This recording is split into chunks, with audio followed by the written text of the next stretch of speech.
राज्याभिषेक होते ही राम जी ने अपनी प्रजा को जो संदेश दिया वो संदेश हम सबके लिए है, इसलिए उस संदेश को सुन करके उसके बाद में आप अपने श्रद्धा सुमन कथा के विश्राम में आप प्रदान करें। इस समय तो आप प्रभु का संदेश बड़े ध्यान से श्रवण करें, जिसको हम राम गीता कहते हैं। कृपा करके माताएं पुनः अपने अपने स्थान पर विराजमान हों। बोल भक्तवत्सल भगवान की जय। एक बार रघुनाथ बुलाए, एक बार रघुनाथ बुलाए, एक बार रघुनाथ बुलाए, एक बार रघुनाथ बुलाए। गुरु तुझ पुरवासी सब आए, गुण तुझपुर बाकी सब आए। बैठे गुर मुनि और तुझ सज्जन, बैठे गुर नर और तुझ सज्जन, बैठे गुर मुनि और द्विज सज्जन, बैठे गुर मुनि और तुझ सज्जन। बोले बचन भगत भव भंजन, बोले बचन भगत भव भंजन, भगत भव भंजन, भगत भव भंजन। एक बार अयोध्या में प्रभु अपने दिव्य सिंहासन पर विराजमान थे कि अपने पुरजन परिजन समस्त परिकर को बुला लिया। गुरुदेव भी विराजमान हैं सभा में, पूरा अयोध्या के गणमान्य लोग सब विराजमान हैं। अवध के प्रमुख नागरिकों को उपस्थित सभा में जब देखा तो भगवान के मन में विचार आया, हमारी कथा तो वक्ता बहुत गाते हैं, आज हम स्वयं कथावाचक बन के अपने मुंह से कथा सुनाते हैं। तो राम जी महाराज आज बड़ी सुंदर कथा अपने श्रीमुख से स्वयं गाते हुए बोले, सुनो भैयाओ अवधपुर वासियों, आप लोगों ने मुझे यह पद प्रदान कर दिया है, तो मैं तुम्हें पूरा विश्वास दिलाता हूं कि इस पद पर रहते हुए मेरे से कोई कभी अनीति नहीं होगी। फिर भी कदाचित तुम्हें ऐसा लगता हो कि मेरे से कोई अनीति हो रही है, तो एकदम भय त्याग करके कोई भी कैसा भी व्यक्ति छोटे से छोटा मुझे रोकने के लिए स्वतंत्र है, मुझे टोकने के लिए स्वतंत्र है। जो अनीत कछु भाखों भाई, तो मोहि बरजऊ भय बिसराई।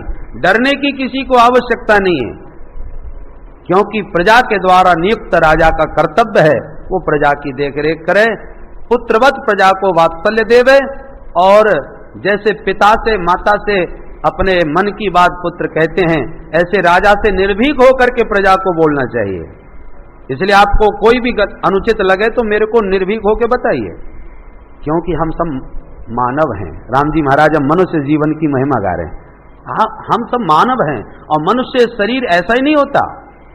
जब जन्म जन्मांतरों की पुण्य पूंजी इकट्ठी होती है तब भगवान कृपा करके ये मनुष्य शरीर देते हैं। अब राम जी अपने मुंह से अपने को भगवान तो नहीं कह सकते, फिर भी भगवान मानव का महत्व सबके बीच में प्रतिपादित करते हैं। बड़े भाग मानस तन पावा, सुर दुर्लभ सब ग्रंथ निगावा।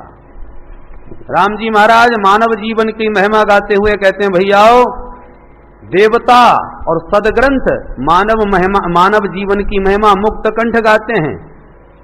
और ये मानव जीवन किसको मिलता है, काय के लिए मिलता है? बोले साधन धाम मोक्ष करे द्वारा, पाए न जहीं परलोक समारा।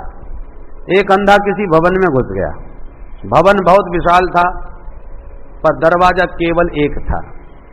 अंधा घुस तो गया, पर जब निकलने का मन हुआ तो दीवालों से अवसर पटकता घूम रहा था।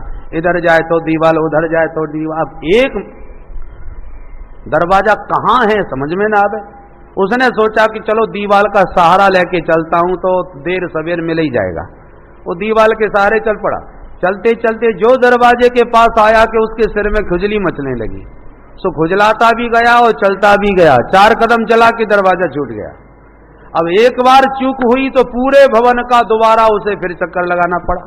विडंबना यह है कि जैसी दरवाजे पर आता है वैसी उसे खुजली तंग कर देती है और हर बार उससे दरवाजा छूट जाता है। भगवान कहते हैं उसी प्रकार 84 लाख योनियों का ये भव रूपी भवन है, इसका नाम है भवाटवी, भव नाम संसार।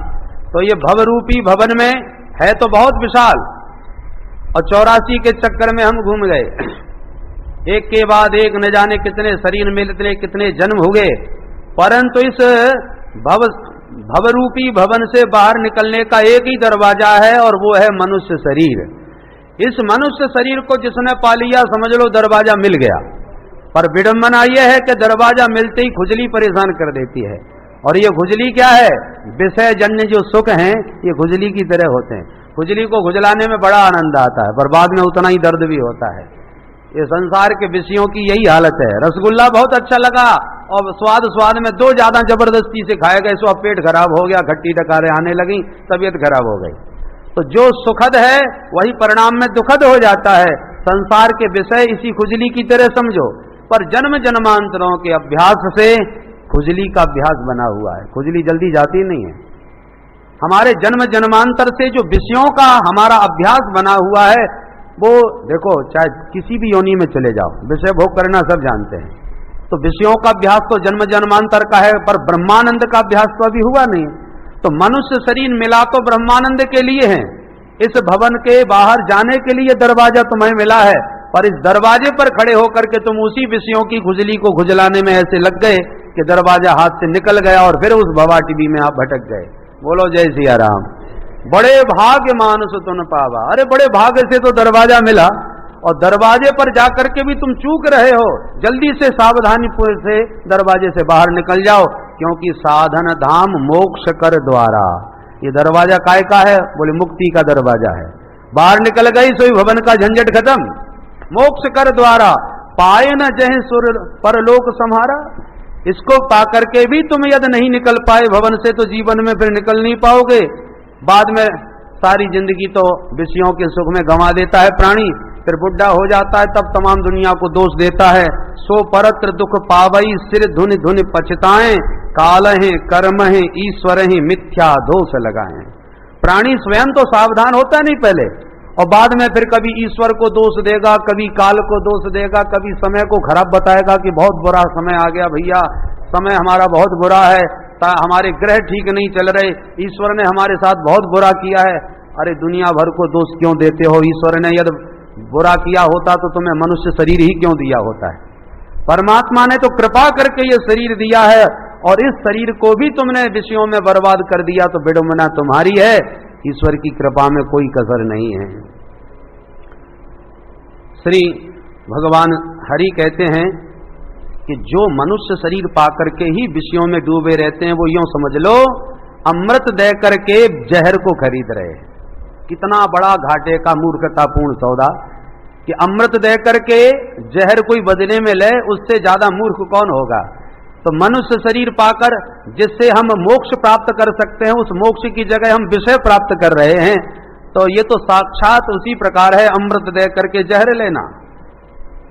आकर 4,84,000 जौन भमत यह जीव अविनाशी। 84 लाख योनियां भटक करके ये शरीर मिला है भैया, भगवत कृपा से मिला है। कबहू की कर करुणा नर देही देत ईस बिनु हेत सनेही। भगवान जिस पर रीझते हैं ना, उसी को ये सुंदर प्रदान करते हैं मनुष्य शरीर। एकादश स्कंद में उद्धव जी ने भगवान से पूछा, प्रभु आप बहुत भक्तवत्सल हो, अच्छा ये बताओ आपने भक्तों के लिए अपनी तरफ से क्या किया है? जीव कर्म करता है, कर्म के अनुसार आप उसे फल दे देते हो। अच्छा किया है तो अच्छा फल देते हो, बुरा किया है तो बुरा फल देते हो, तो इसमें आपकी क्या विशेषता रही? आपने क्या किया? भगवान बोले हमने ये किया कि कर्मानुसार यदि देता तो जीव जन्म जन्मांतर भटकता ही रहता, कभी कल्याण हो ही नहीं पाता। मैं जब विशेष कृपा करता हूं तब उसे एक नौका दे देता हूं सागर को पार करने के लिए। कबहू की कर करुणा नर देही देत ईस बिनु हेत सनेही। मैं उसके कर्मों को ध्यान दे करके नहीं देता मनुष्य शरीर, जब मेरी विशेष कृपा होती है तो मैं अपनी कृपा का बल लगा करके उसे नौका देता हूं। नौका काय के लिए देता हूं? सागर पार करने के लिए। उद्धव जी ने कहा नौका तो आपने दे दी, पर चलाना तो उसे आता ही नहीं। हम समुद्र में नौका दे करके आपको भेज दें तो क्या पार कर जाओगे?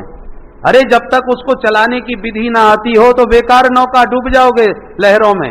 सागर बहुत विशाल है, ऐसे ही संसार सागर इतना विशाल है, इसके मनुष्य शरीर में जीवन में इतनी विषमता की लहरें उठती हैं कि डूब जाता है बेचारा। शरीर बढ़िया है, शरीर रूपी नौका दृढ़ है, पर चलाने वाला बढ़िया नहीं है। भगवान बोले उसके लिए मैंने मल्लाह भेज दिए हैं, तुम्हें चलाना ना आवे तो किसी मल्लाह को पकड़ लो जो तुम्हारी नौका चला दे। गाड़ी बढ़िया खरीद ली तो ये जरूरी नहीं है अपने हाथ से चलाओ, बढ़िया कोई ड्राइवर रख लो, वो चला देगा गाड़ी। महाराज ये ड्राइवर कौन है, ये मल्लाह कौन है नौका चलाने वाला? भगवान कहते हैं वो मल्लाह हैं सदगुरु, मैंने एकदम प्रशिक्षित कर करके भेज दिए हैं। उन किसी अच्छे बुद्धिमान मल्लाह को पकड़ के अपनी नौका चला लो। पर इतना ध्यान रखना, ड्राइवर रखते समय लाइसेंस देख लेना है कि नहीं। अनाड़ी को मत पकड़ लेना, नहीं तो तुम्हारी गाड़ी ठोकेगा सो ठोकेगा, तुम्हें भी लड्डू होगा। समझदार किसी विज्ञ कुशल ड्राइवर को पकड़ना। उसी प्रकार जो परम विवेकी हो, बुद्धिमान हो, ब्रह्म ज्ञान से परिपूर्ण हो, ऐसे किसी सदगुरु को पकड़ना जो तुम्हारे जीवन की इस नौका को भवसागर से पार लगा दे कुशलता के साथ। उद्धव जी बोले महाराज कितना भी बढ़िया मल्लाह हो और कितनी भी बढ़िया नौका हो, पर कभी कभी तूफान इतने भयंकर आ जाते हैं कि उस तूफान बड़े बड़े जहाजों को पलट देते हैं। उन तूफानों से कैसे बचा जाए? भगवान बोले भैया जब नौका में बैठ के किसी बुद्धिमान मल्लाह के साथ जाओगे तो मैं अपनी कृपा की हवा चला देता हूँ, पीछे पीछे अनुकूल हवा चला करके उसकी नौका में धक्का मारता हूँ।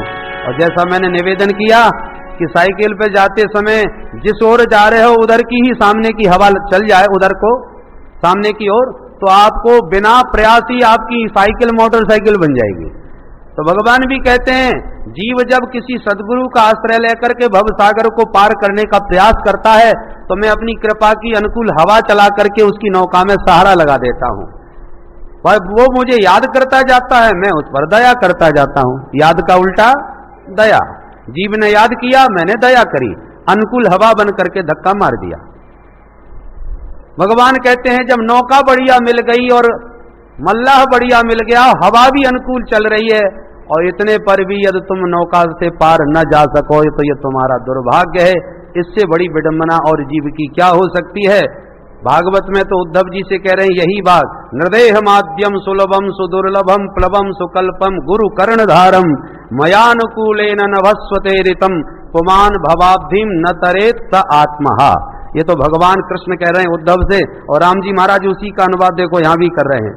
नरतन भव बारिद कहो बेरो, नरतन भव बारिद कहो बेरो, सन्मुख मरुत अनुग्रह मेरो, सन्मुख मरुत अनुग्रह मेरो, कर्णधार सदगुरु दृढ़ नावा, कर्णधार सदगुरु दृढ़ नावा, दुर्लभ साज सुगम कर पावा, दुर्लभ साज सुलभ कर पावा, जो न तरे भव सागर नर समाज अस पाए, तो कृत निंदित मंदमति आत्मा घन गति जाए।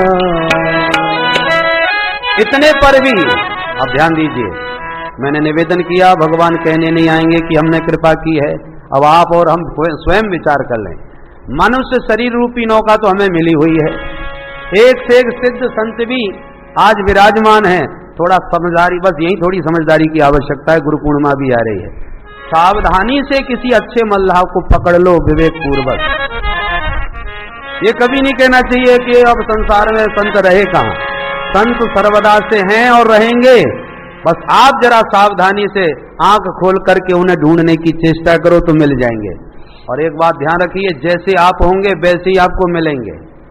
प्रताप भानु ने कपट किया तो कपटी मुनि से ही भेंट भई। तो आपके मन में कपट नहीं होना चाहिए, सच्ची निष्ठा होना चाहिए कि हे प्रभु मेरा कल्याण करने के लिए मेरे को कोई बढ़िया सा मल्लाह केवट दे दो जो मेरी नौका पार लगा दे। जब प्रभु से सच्चे हृदय से प्रेम प्रार्थना करोगे तो ठाकुर जी तुम्हारे पास घर बैठी मल्ला भेज देंगे।